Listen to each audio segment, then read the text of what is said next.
السلام عليكم ورحمة الله وبركاته. اللهم صل وسلم وبارك على سيدنا محمد وعلى آله وصحبه أجمعين. ازيكم يا ولاد، عاملين ايه الأخبار؟ طبعا احنا طلعنا من العيد رمضان، من غير رمضان طبعا النهارده أنا عاملة ولاد الشعر اللحمة المفرومة. أنا جبت على البصل الأول لأني حبيت أوريكم البصل اللي أنا مفرزة. طبعا حبيت أوريكم البصل اللي هو يعني بالثلج بتاعه التقطيع كده وشوية كده زي ما شايفين. أنا مقطعاه كده عشوائي ومش مقطعاه يعني شرايح صغيرة كده. البصل ده أنا كنت مخزناه على الثلج زي ما شايفين. طبعا أنا مش يعني ينشف كده، أنا مطلع زي ما شايفين كده لسه عاملة زي الفل. وهنا معايا من اللحمة نص كيلو من اللحمة زي ما شايفين كده. طبعا الشرب كده المية من تحت البصل، لأنه لازم بننزل هو عشان يتفرز، لازم بننزل المية بتاعته، قصدي المية بتاعت التلج يعني مش بتاعت البصل. ينشف كده زي الفل زي ما احنا شايفين. طبعا أنا حطيت هنا البصل في الماء عشان أنا بفرزه بحط له الماء. مش هنختار غير البهارات يعني معلقة من هرس الشطة، وطبعا كل بودر وبصل بودر والكلام ده كله، الكزبرة الأسمر الكمون كل البهارات بتاعتي. طبعا هنا معايا القلاية اللي حطيت فيها زيت اهي. خلاص الزيت حطيت فيها البنجان، طبعا عندي هنا البنجان، هنا عندي البنجان والفلفل. بصوا هنا عندي البنجان اهو، انا حطاه في الملح. بصوا نزل كل المية بتاعته زي ما شايفين كده. انا مقطعاه يعني كده انا حاطه مستطيل عشان بحطه في قعر الصينية لما باجي اعمل اللحمة المفرومة.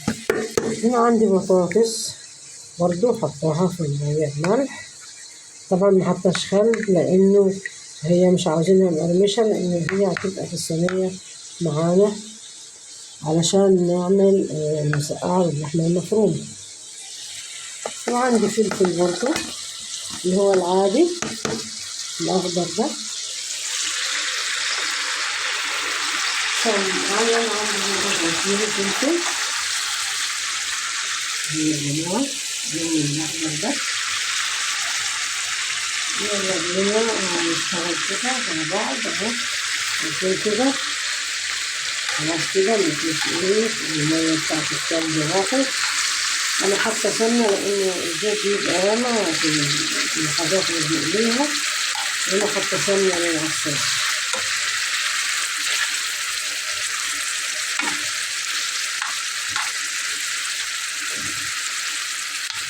كده هنحط البهارات بتاعتنا واللحمة بتاعتنا.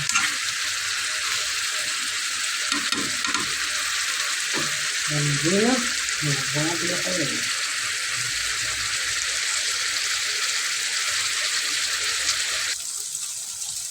طبعا كده زي ما شايفين بسم الله.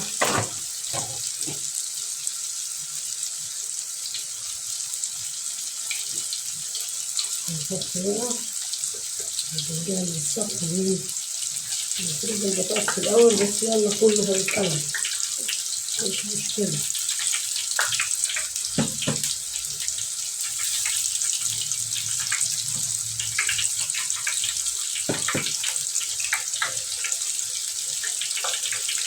معانا هنا ولاد اللحمة بسم الله.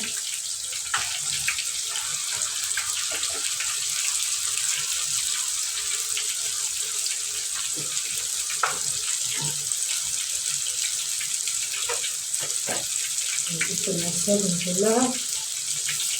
ايوه بسم الله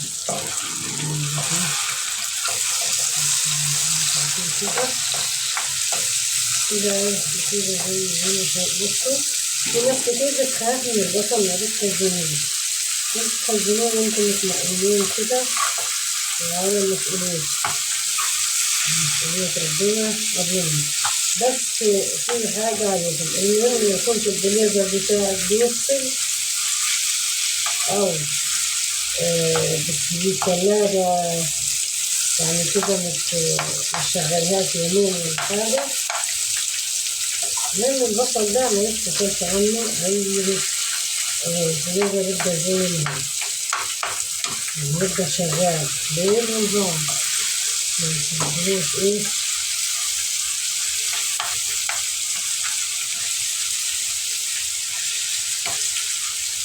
يعني يحطوه كده كده بيفصل مع نفسه يعني.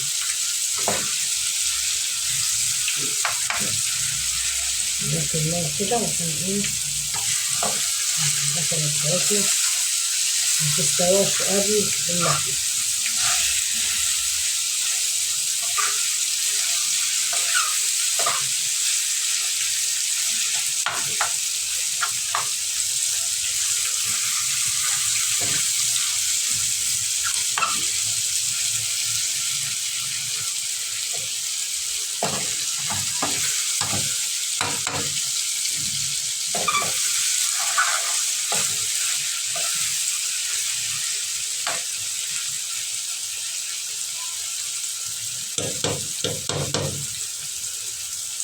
نحط معلقة بازوكا كده برضه البودر البهار بتاعتنا شوية، وكمان فلفل أسود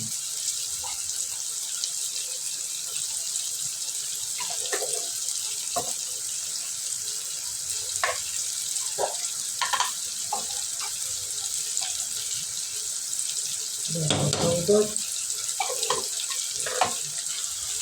طبعا أنا هنحط ملح، البصل زي ما قلت لكم هتذوقي الأكل، يعني لو لقيتي ناقص ملح بتحطي على طول، لازم تذوقي الأكل.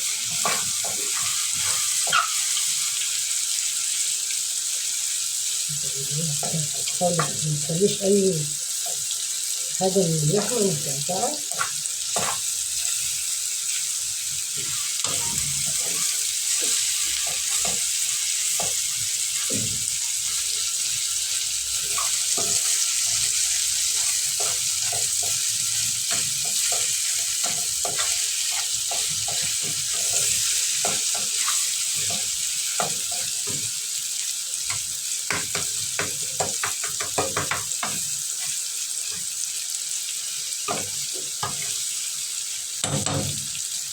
نوطي معانا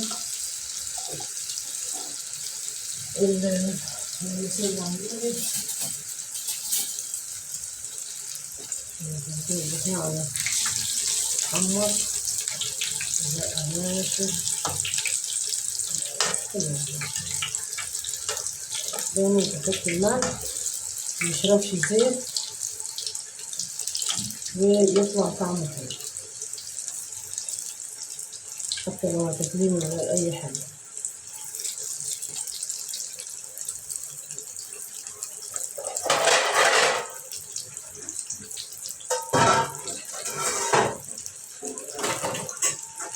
مش هصور دلوقتي بعيد عن الدوشة. ايه هو الفلفل اللي انا هحمره واقليه ده يتقلى، هو في حامي يعني، في وحدتين حامي هتسد عن الدقة اللي احنا كنا هنحطها. نحط هنا في الخميرة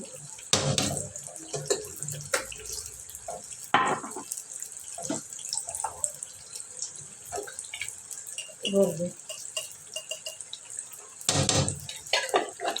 نكون بدي طعم الحاجة. هي الطاسة دي بقالها أكتر من 30 سنة يعني تشكر اللي هي إيه قاعدة بالوضع ده كده. بغسلها بالسلكة عادي يعني. تيفال من الأصل ده من تيفال الكويت. كتير معايا بس كده. احنا هنا خلصنا. هنجيب معانا هنا برضه الصلصة اللي احنا هنحطها.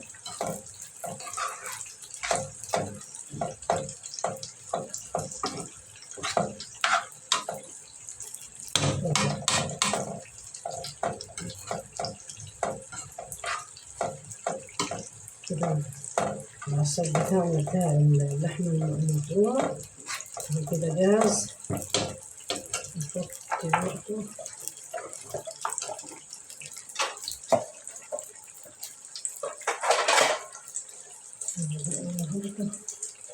منديش أي مناديل مش مهم كده.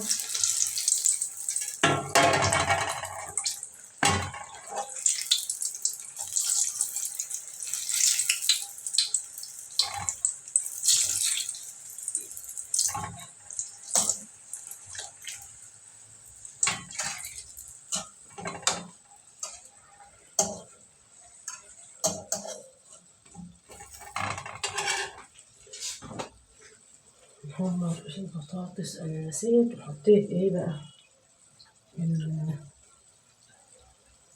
البتنجان الأول. بسم الله. البطاطس نخليه يترمى في الطاسة عشان ما تنطورش عليكي.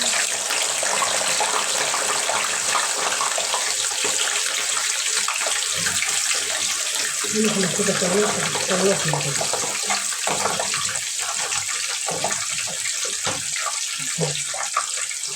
هنكتر شطة عشان الفلفل يسمع.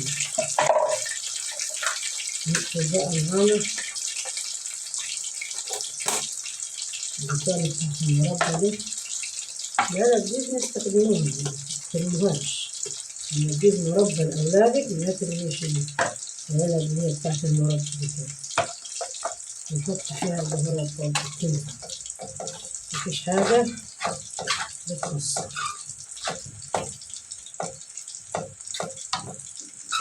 بس كده تمام. كده العصير بتاع اللحمة نضيف هنا كده.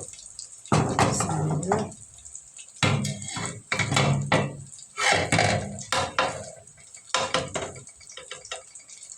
كده الصلصة بتاعتنا هنا. وبرضو هنجيب بصل يا ولاد. بصلاية كده عشان اللهم صل على النبي. عشان الصلصة.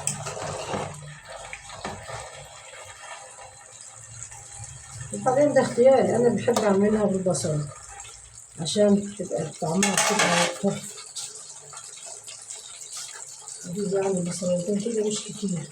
وأضيف عليهم الطماطم وخلاص على كده. كده عشان إيه ميقولش عليه. نطلع بقى السن عشان نحسن الأصفر.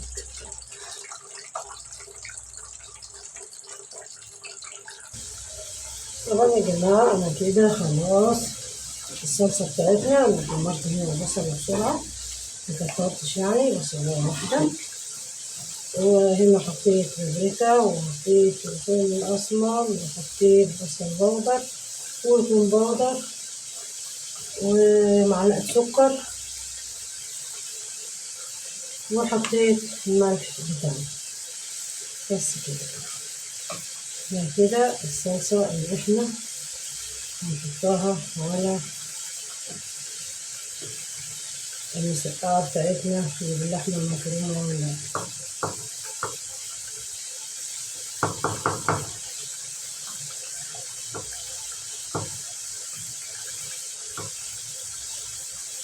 بس هنا كده مع بعض كده ان شاء الله.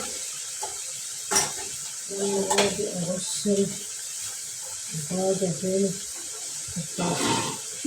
كده بقى كده صينية كده وارصهم فيها كل ده.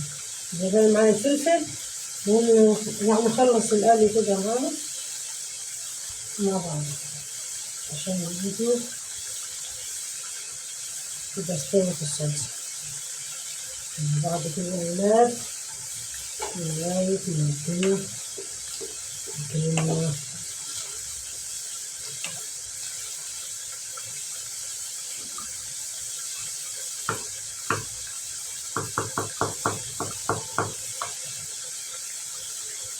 يلا بينا مع بعض كده هرص معاكم المسقعة. طبعا يا جماعة أنا كده خلاص خلصت. مبقيش عندهم ايه واحدة فلفل بس كده.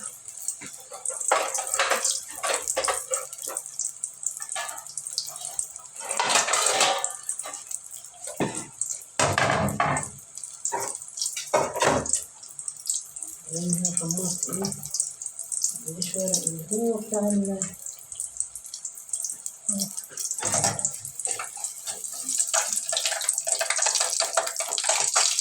للأسف الشديد مجبتش ورق معايا وأنا جاية بتاع المطبخ مناديل اللي هو مناديل ورق. يلا كده كده يتحط في الصلصة. علينا البتنجان تمام. معانا الفلفل بقى اوعى وشك خلاص بقى شوي نحط النار عشان انا عارفة الفلفل وعارفة عمايله. بسم الله نقطعه كده عشان ما يتعملوش علينا. بسم الله.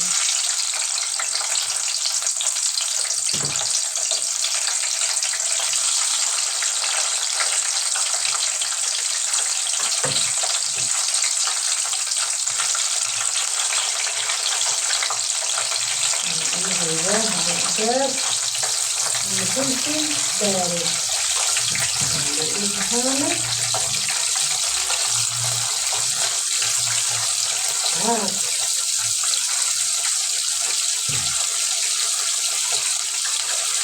ونودي فيها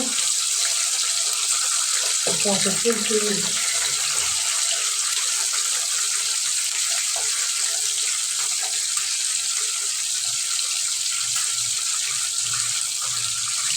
لا بارد حرام.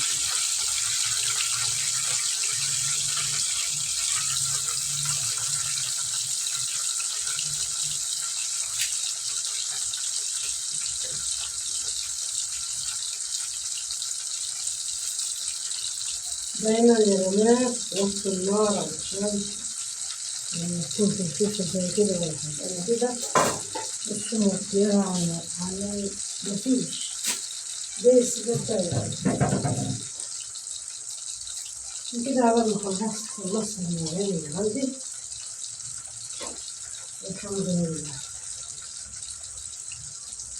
وعملت الصلصة وخلصنا خالص مش باقي معايا غير بسم الله فلفل. نجيب الصينية جنبين كلنا مش عارفة ولا جايبة الكاميرا ولا مش جايبة عارف.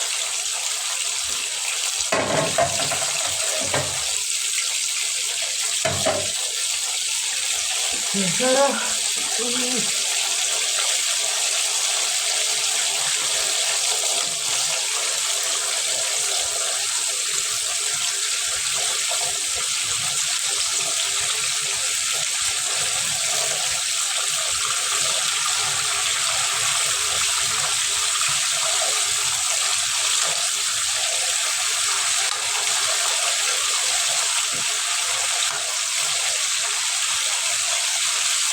بسم الله الرحيم.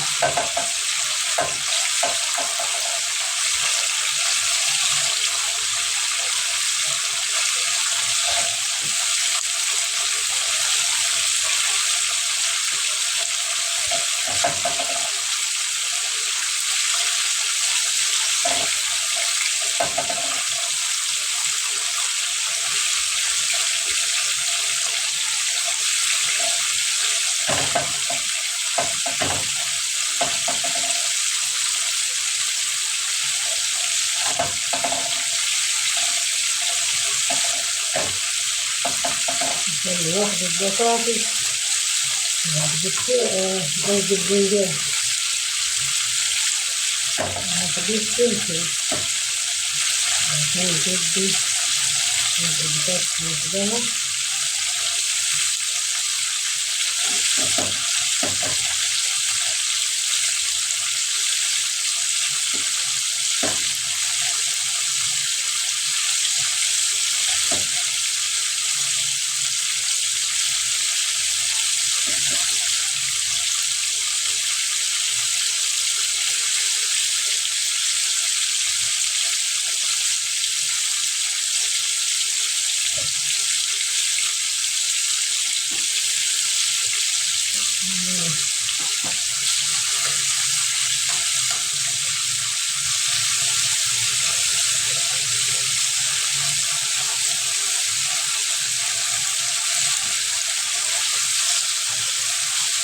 نكسر كده احنا خلصنا الجماعة كده عشان ايه كمان كده يبقى اللون بتاعت الفلفل احسن.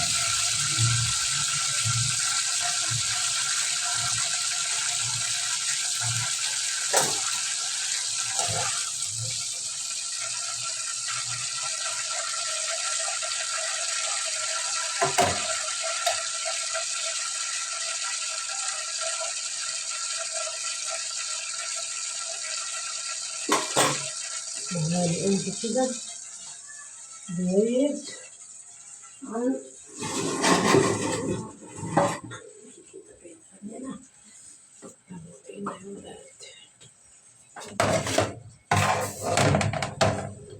كده ايه الطريقة بتاعتنا.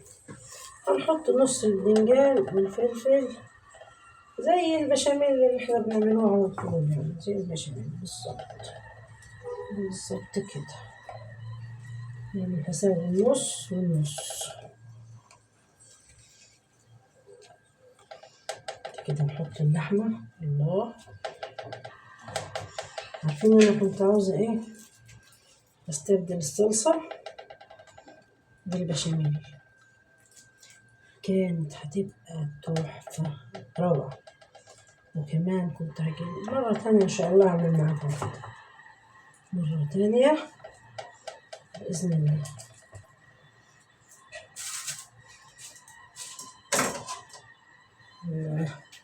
الغسالة تتعارك مع الهواء بتاعها.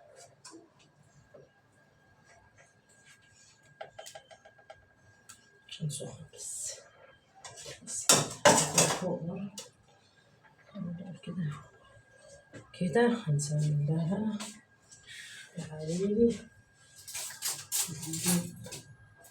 نجيب معلقة البتاع دي، لها ايه، لها سوسو. خد نادي الله يرحمه، كيف فؤاد المهندس، رأيت فؤاد المهندس الله يرحمه. لها سوسو، خد نادي. بسم الله الرحمن الرحيم. كده ايه المسقعة بتاعتنا، بسم الله ما شاء الله. انا ما كنتش هصورها معاكم، بس طلبت مني الأولاد عاوزين ياكلوا مسقعة، في ناس قالت لي برضو عليها، أنا قلت أعملها معاكم كده. بسم الله.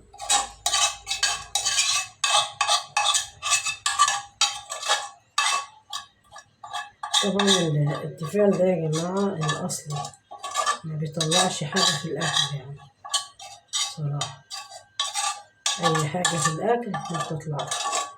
ممكن بقالها كام سنة دي، بقالها 30 سنة معايا. اللي جابها الله يرحمه وهي قاعدة. الله يرحمكم يا ولاد في المسقعة الحلوة بتاعتنا دي.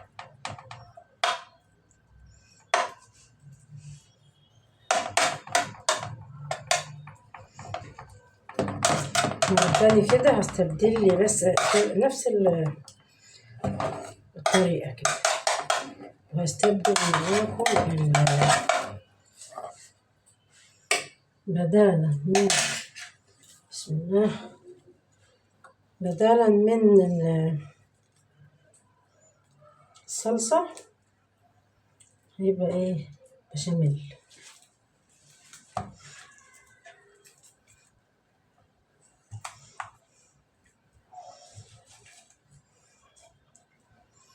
اعمليها كده لأولادك وبالهنا والشفا.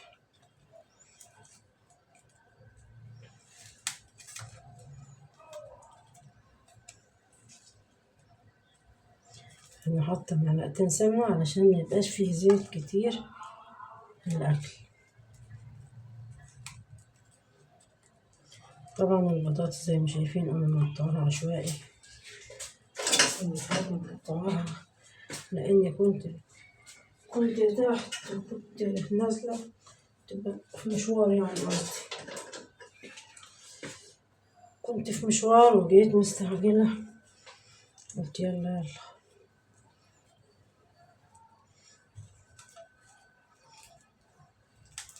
نولع الفرن كده، طبعا كل حاجة مستوية مش هتاخد وقت. هنولعه الفرن وإيه، نسمي الله كده.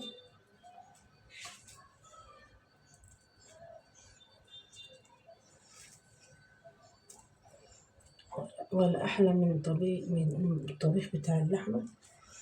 عارفين الفراخ والكلام ده كله اللي أنا بعملها دي أحلى منه بكتير والله العظيم. جربوها مش هتندموا.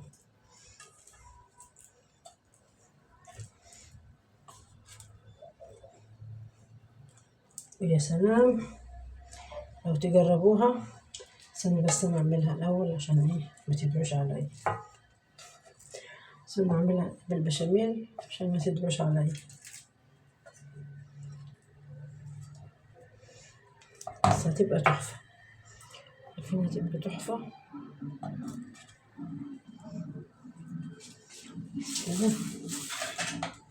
كده. تعالي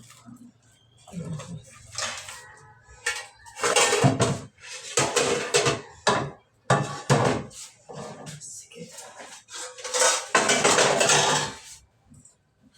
هنا حطينا كل حاجة في الحوض والبوتاجاز طبعا عاوز يصبن بس مش دلوقتي عشان الزيت. تعالي فين الصلصة.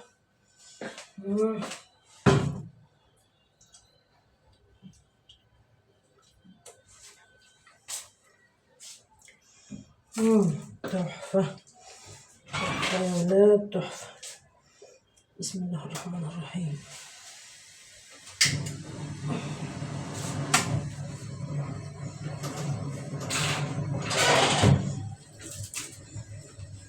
ولعنا احنا الفرن سلام الصوت وكده. بسم الله، شايفين كده. بسم الله الرحمن الرحيم.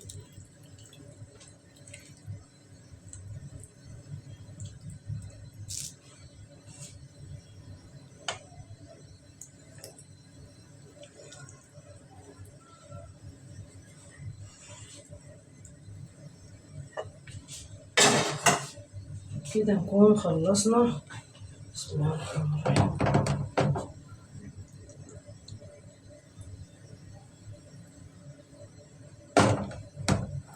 كده على الفرن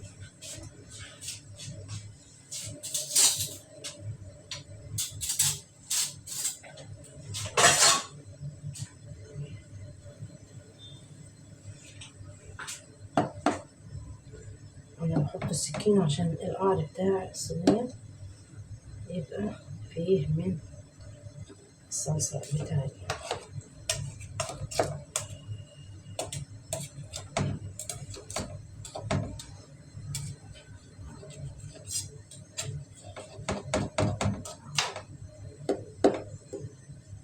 بس كده.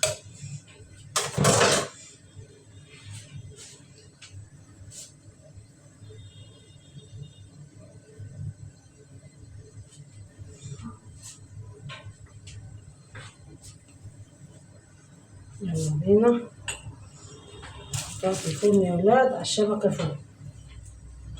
عايزين تحطوها مستعجلين تحت شوية بس تبشروها يعني متسيبوهاش، تبشروها كده وبعد كده تروحوا شايلينها من تحت على الشبكة عشان تدي لون أحمر أو تحت الشواية. بس كده مع بعض حبايب قلبي في التقديم إن شاء الله. يا رب العالمين.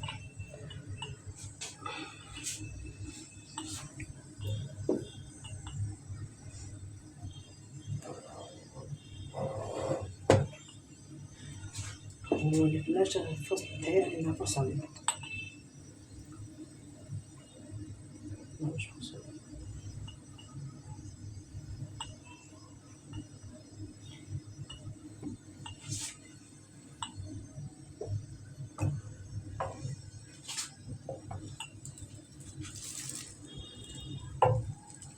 يلا بينا يا حبايبي هنحطها في الفرن ومع بعض كده في التقديم إن شاء الله.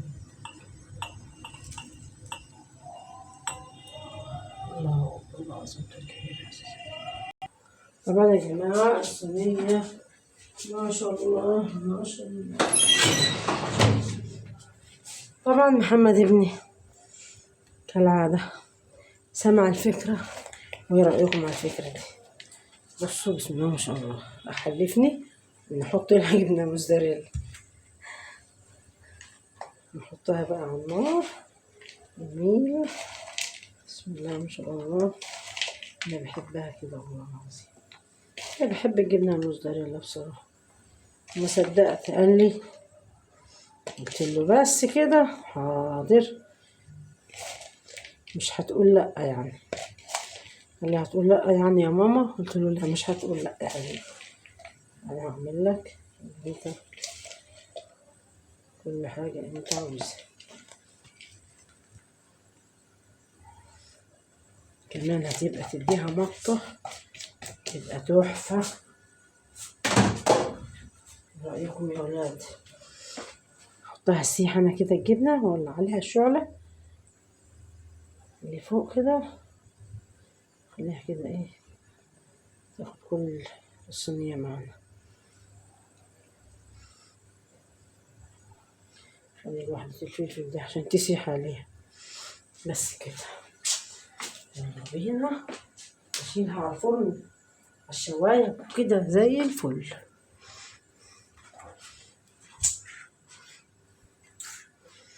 كده ايه زي الفل يا حبايب قلبي ما شاء الله. يلا بينا بصوا ما شاء الله. صدقها حلوة فكرة محمد ابني ده، انا كنت مستنية اعملها في نفس الطريقة بس بالبشاميل، هو قال لي لا اعمليها ايه زي ما احنا اعمليها يا ماما على كده. حاضر بس كده. هنا نغرف بقى بسم الله الرحمن الرحيم. يا بسم الله ما شاء الله، بسم الله ما شاء الله، بسم الله ما شاء الله ما شاء الله ما شاء الله.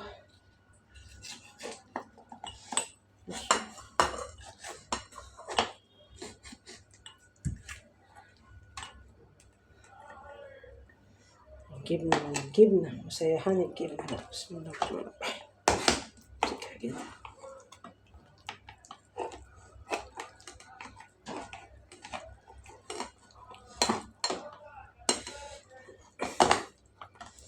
لا بصوا يا لهوي.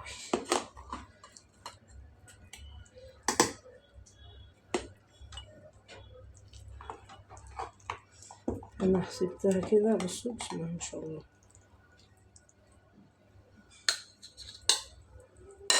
هي بس عشان سخنة كده، ولازم بقى يكون فيها يعني شوية، مش تبقى ناشفة خالص يعني. ما شاء الله ما شاء الله ما شاء الله ما شاء الله. والله تحفة يا ولاد، تحفة. بصوا الجبنة بتاعتنا سايحة ما شاء الله. ايه رأيكم؟ ايه رأيكم في الفكرة دي؟ مش حلوة؟ بسم الله. أنا بحب الجبنة يعني الصراحة، صراحة أنا بحب الجبنة. ايه رأيكم يا ولاد؟ ما شاء الله. فكرة محمد تحفة. بس كمان لو عليها البشاميل، الله الله الله.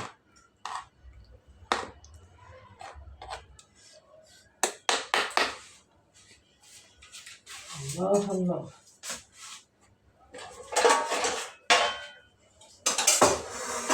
والله تحفة يا ولاد.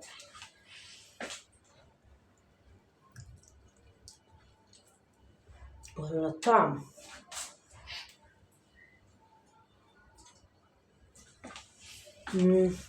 جميل. ايه رأيكم يا ولاد؟ ايه رأيكم؟ انا ما كنتش عاوزة ابوظ شكلها بصراحة، شكلها تحفة، بس لازم ايه اوريكم المسقعة بتاعتنا.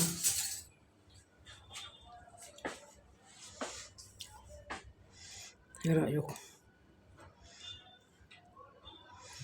ايه رأيكم يا ولاد؟ ما شاء الله. انا بحب الجبنة الصراحة، بحب الجبنة الموزاريلا اوي.